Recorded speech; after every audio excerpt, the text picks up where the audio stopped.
coming from coal. And look at the consignment of equipment. German equipment, $928,000 US, 1976, by German state. And all this equipment. And the team that was there in country for 13 years, from 1980 to 1993. Then they left in 1990, right? Gokarna was closed, didn't last 200 years. First 9 years, prematurely closed, and 14 years permanently closed. Transfer station, you know the status of transfer station. Composting plants was shut down in Czech. They left in 93. Again, they came in 1990 in a fact-finding mission to revive their program. And they said, after they went through all the fact-finding missions, they came up with a report. You can look this story immediately. They have this report. It states that for the Kathmandu's waste, we didn't need to compact it. The waste is already heavily compacted. No need of compactor. 2 of the doses are not working. Shell all of them. Who's going to buy these equipment after running what? From 1980 until 1996, 16 years. Who's going to buy those equipment? So that tells me the poor planning on the part of donor agency. That's Japan. That's Germany. GTJ. Now, move on to Indian equipment. Our officials visited India. We were so to bring back all these large consignments of equipment back to Nepal. Out of the equipment, you can still see more than 30% equipment rusting inside the Teku transfer station. We have a mechanical room, the sweeper, never been used. That gives 1 liter of fuel per kilometer of operation. Runs in opposite directions. It still requires squeegee car to sweep. So what? And we have a jetting and suction, heavy machinery that is in inner core of the city of Kathmandu. So those hardly can be over. Over 30% of Indian equipment have not been utilized. And then year 2004, we had a Japanese aid. We got this big secondary transportation vehicle. We got a split level platform in Teku transfer station. Have you been to Teku transfer station? A split level platform. Never been in operation up to spend 25 lakh rupees. Why do you have it? And then, I get this news, and my scientists call me in the States, when there's a strike and the land is closed.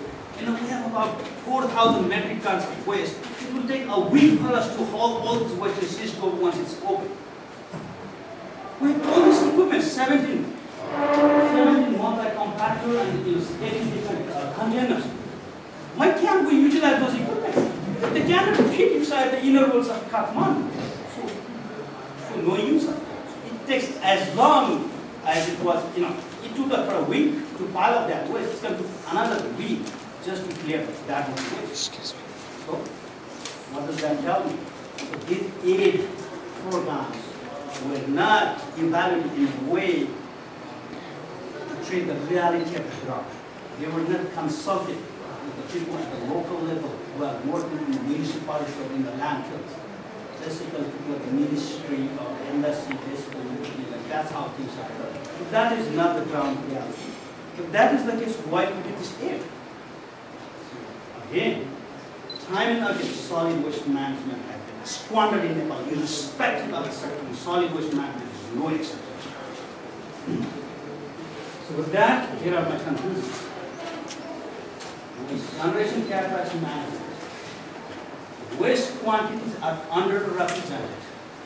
They are not tackled fully. We have just come across 71% organic waste. Where is the composting? Where is the biogas operation? Where is the organic mode of management? We are talking about landfill and landfill. And the two, we have plenty of laws, and yet we are talking about coming up with laws after laws. Virtually every single project is plastered with the laws. And why bother having other laws? We found out the allocation of resources as a technical, human, or equipment. It's not enough to tackle the waste in water or coal level. And the system of management is very, very highly related, mechanistic system of management. That's how these field works are labeled from top down. governance, both at the national as well as local levels, corrupt. The scores of charges in the CIA. Foreign aid has been historically squandered irrespective of the sector and solid waste management works.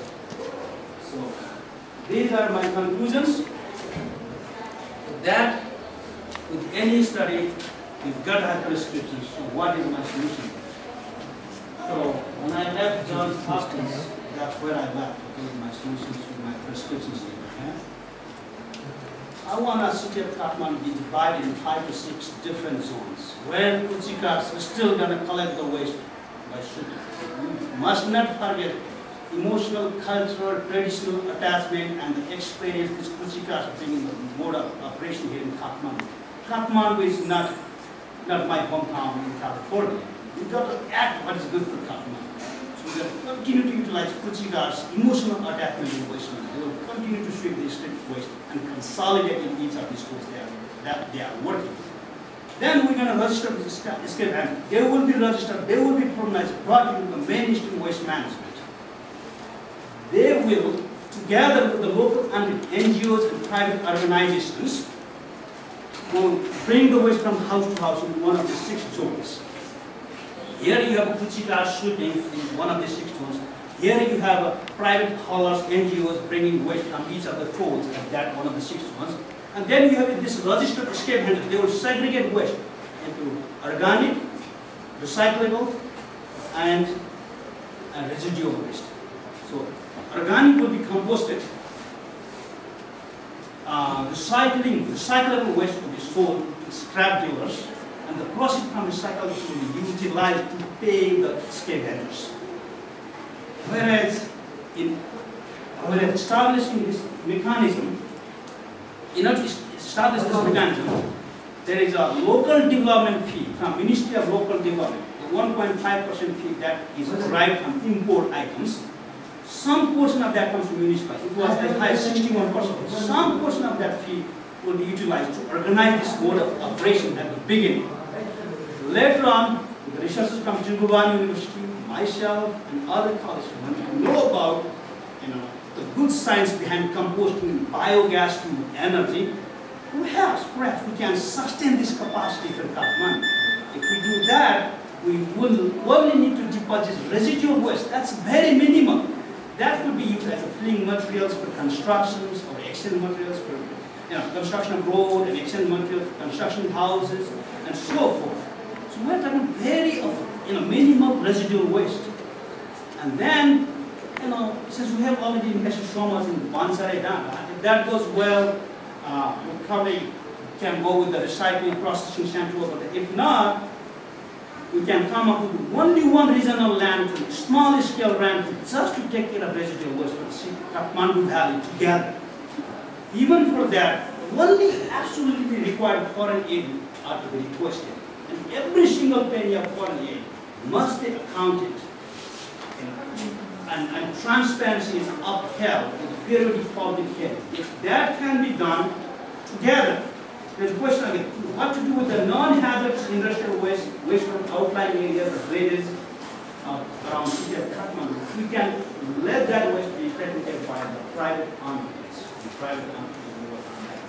If this is done, I can assure that the waste management in Kathmandu not only will be hauled appropriately, it can be a model example for other developing countries, and that will start from here in Kathmandu. So with that, there are some take-home messages. The nature of the problem, engineering combined with social sciences, institutional sciences, basically is a new way of looking at such environmental issues in developing countries and coming up with a solution. The method of the research, both qualitative as well as quantitative, is perhaps more useful for both social scientists, so that you can come up with more technically enhanced analysis, and as well as for engineers, perhaps you can come with more socially analyzed analysis. So this is probably good mix of looking at the issue, and at the end, the ideas presented here we are talking about low tech, and the government is talking about high tech. Perhaps, the middle ground that we are trying to find is a pretty good way to uproot the issues here in developing countries. If that is done, I think they can not only solve the problem here in Kathmandu, they can be utilized for other environmental problems here in Nepal, as well as can be used as a blueprint to solve other problems elsewhere. With that, I would like you to think through how could problem like in Kathmandu be prevented in the first place? Should developing countries practice solid waste management the same way as it is done in developed countries? Where should the emphasis be in the policy of technology? With that, if you are interested, some of my publications, forthcoming publications, as well as places that I have disseminated. And then when I return in California, I have 2 more places in Texas and Chicago. I'll be disseminating some of these results in the next couple of months. So if you are interested, I'll be happy to share some of my publications. Okay? With that, I would like to acknowledge Environmental Research and Education Foundation for providing funds of 5-year fellowship to study this issue here in Nepal, Tribhuvan University, and Ministry of Education Schools, especially Mr. Lava Prasad Tripathi, Permanent Joint Secretary of Education, along with Permanent Vice Chancellor Govinda Prasad Sharma. They were so kind for me inviting me in 2005 to study this problem in Kathmandu. I'd like to thank Babaji in this podium. And of course, City of Kathmandu for allowing me to study getting solid waste management infrastructure and the institution itself. University of Wyoming for providing 2 years of visiting scientist position as well as funding my travels to Nepal. And of course, my alma mater, Johns Hopkins University, where I conducted this research. For that, I have to thank 57 MS and BS environmental science students from 52 and Padma Karna's environmental science program, and 17 of their professional members, including Shashidhar Galvasa from Kathmandu University and other professors from Tribhuvan University. Basically, when I went back to Johns Hopkins, they used to tell me, you have a whole troop of support behind you. I'm sure you can do this study, They were the source of inspiration for me in the whole winter months of 2005 when we conducted this preliminary study. So without your student, Professor Ghazal, I don't think I would have done this. 57 of your students deserve my appreciation. These are some of the pictures from field study in Kathmandu. 38 interviewees, they deserve my appreciation as well, including government officials, all the way from Kuchikas to ministers. Then Mr. Gurun. And this moment I want to share. Man who always trusted I could do this work. Beloved professor, led Professor M. Gordon Coleman, the father of geomorphology, who died in the month of February. So it's a great loss for Johns Hopkins and all of the geomorphologists. And alongside my 2 professors, Erica Schoenberg and John Boland, and another 2 individuals, Professor Phil Ross, who traveled up the invitation of Secretary Tripathi again from Colorado School of Mines to identify this research site with the department, along with a good friend and mother-in-law, Mrs. Monroe Marana. Both of them are lost during this study of cancer. And with their memory together with Professor Woman's memory will always inspire me to do something good for the people of Nepal. With that, I will end my talk right here. Any questions?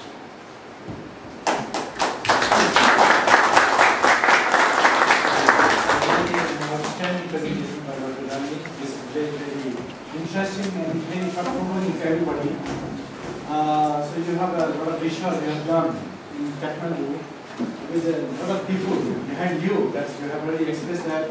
A lot of research questions. It is all based on your research, field-based research in Kathmandu. So we have been able to see some pictures during time of 2005-2006 and several other items you have made by your team.